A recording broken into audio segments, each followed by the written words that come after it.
पेरियार रामास्वामी नायकर जी, मैं आपको बार बार नमस्कार करता हूँ, बंदगी करता हूँ। मैं आपसे ही पूछता हूँ, आप ही कहिए ईश्वर है या नहीं, क्योंकि मैं जो देख रहा हूँ ईश्वर के बिना पत्ता भी नहीं हिल सकता है। यही तो संसार में झगड़ा है, ईश्वर है क्या, इसको लोग सही सलामत समझ नहीं सका।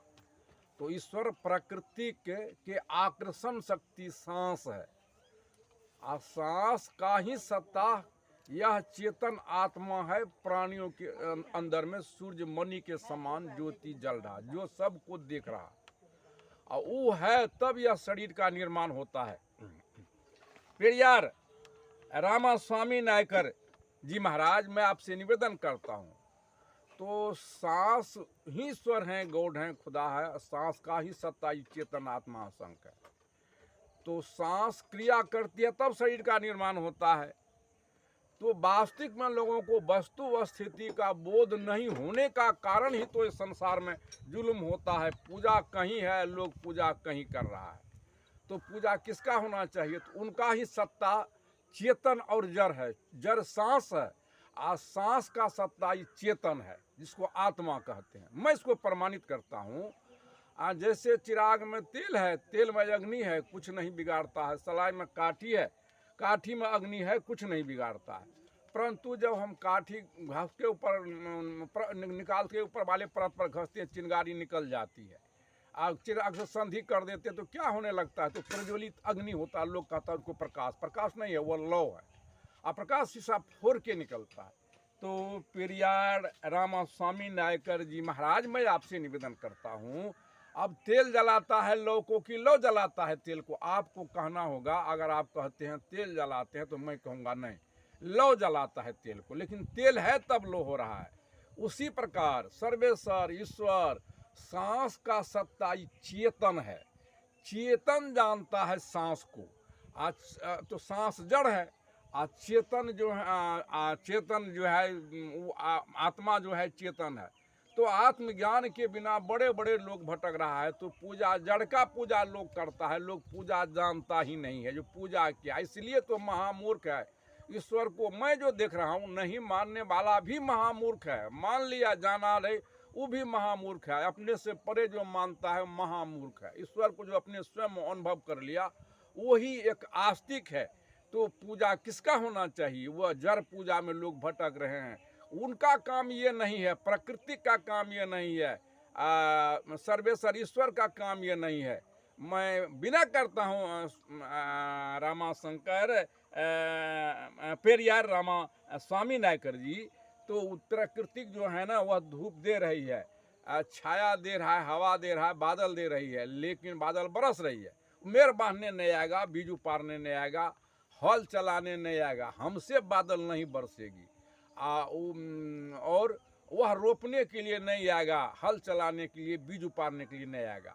वो धूप दे रहा है, वो सुखाने के लिए नहीं आएगा, लारने चारने के लिए नहीं। हमसे धूप नहीं होगा। हवाओं की झोंका प्रवाहित हो रहा है, लेकिन वो जो है ना, दरवाजा खिड़की खोलने अनाज उड़ाने के लिए नहीं आएंगे। अनाज हमको उड़ाना होगा, दरवाजा खिड़की हमको खोलना होगा। जबकि एक ही सिक्का का दोनों पार्ट है। एक ही जैसे चेतन आत्मा एक है, हाथ पैर दो हैं। तो नारी के भी अंग में वही सर्वेश्वर ईश्वर सांस काम करता है। तो नारी के अंग में अंडाणु बनता है, या पुरुष के अंग में शुक्राणु बनता है। पुरुष के अंग में अंडाणु नहीं बनेगा, नारी के अंग में शुक्राणु नहीं बनेगा, नहीं बनेगा। नारी के गर्भ में बच्चा ढलता पलता है, पुरुष के अंग में नहीं ढलेगा। नारी दूध पिलाती है, पुरुष दूध नहीं पिलाता। यह इस समाधान जब तक नहीं होगा तो झगड़ा मिटेगा। तो समाधान नहीं कीजिए पेरियार रामा स्वामी नायकर जी, तब न समाधान हुआ। या अगर कहते हैं ईश्वर नहीं है, महामूर्ख है, तो मूर्ख दोनों है। जो नहीं मानता वो भी मूर्ख है, जो मान लिया अजाना नहीं वो भी मूर्ख है। क्योंकि तो अथल पत्थल में पूजा करने लगा, वो भी तो राम कृष्ण जैन बुद्ध ईसा मूसा हजरत जे थे, सबके अंदर में तो वही चेतन आत्मा था। आपके भी अंदर में वही चेतन आत्मा है। मैं पूछता हूँ पेरियार रामा स्वामी नायकर जी, अगर आत्मा नहीं होता तो आप एक कुछ बात सांस से अलग बात कीजिए, तो आज दिशा विहीन लोग चल रहे। यह काम ईश्वर का नहीं है। ईश्वर का सारे काम नहीं है। प्रक्रिया दो प्रकार का, प्रारंभिक और आरंभिक। प्रारंभिक अर्थ होता है औरों के द्वारा, आरंभिक के द्वारा मतलब होता है स्वयं के द्वारा। तो वो जो है ना, ईश्वर ऐसा काम नहीं करते हैं। वो काम ऐसा काहे करने, आपका कपड़ा धोने के लिए नहीं आएंगे, आपको अमीर बनाने के लिए नहीं आएंगे, गरीब बनाने के लिए। ये तो मनुष्य अपना कर्म से लेता है। तो विषय तो बहुत लंबा होता है और लोग सुनना नहीं चाहता है। इसीलिए तो मैं बैनर जो आप देख रहे हैं, बैनर लगी है मानवता की पुकार है, विश्व बंधुत्व कायम करने के लिए हम सब कहते हैं जीवन जागृति संत कबीर ज्ञान गोष्ठी केंद्र में आवे। किसी भी धर्म, किसी मत के लोग हों, एक एक विषय का अनुसंधान करने के लिए वैचारिक क्रांति करे, जन अदालत में फैसला करे, जो सर्वमान फैसला हो उपयुक्त विषय का कार्य का रूप दें, तब समाज में शांति। अलग अलग डफली बजाने से पेरियार रामा स्वामी नायकर जी, मैं विनय करता हूँ, हमारा कल्याण कभी नहीं होगा। इसलिए अलग अलग डफली ने बजावे, गोष्ठी करें, ईश्वर है या नहीं, नहीं होगा तो नहीं मानेंगे पूजा। लेकिन पूजा लोग कहीं है, पूजा लोग कहीं कर रहा है, इसका कभी कल्याण नहीं होगा। रोग कहीं है, इलाज। पूजा का अर्थ होता है चेतन आत्मा का पूजा हो, माता पिता का। उन लोग जड़ पूजा भी है। जड़ पूजा मतलब वृक्ष को सींचते हैं, फल देता, तो पूजा हुआ ना। हम वृक्ष खेत में जाते हैं, परिश्रम जोतते बोनते हैं, तो पूजा हुआ, अन्न बचता है। हम गाय को घास देते हैं, पूजा हुआ ना। यह जड़ पूजा हुआ, चेतन पूजा हुआ। जो हमारे अंदर में जो आत्मा है, आपके भी अंदर में जो आत्मा है, माता पिता के जो अंदर में आत्मा है, जो माता पिता जन्म दिया, उसका पूजा करते हैं, सेवा करते हैं, पूजा करते हैं, क्योंकि भरण पोषण क्या है।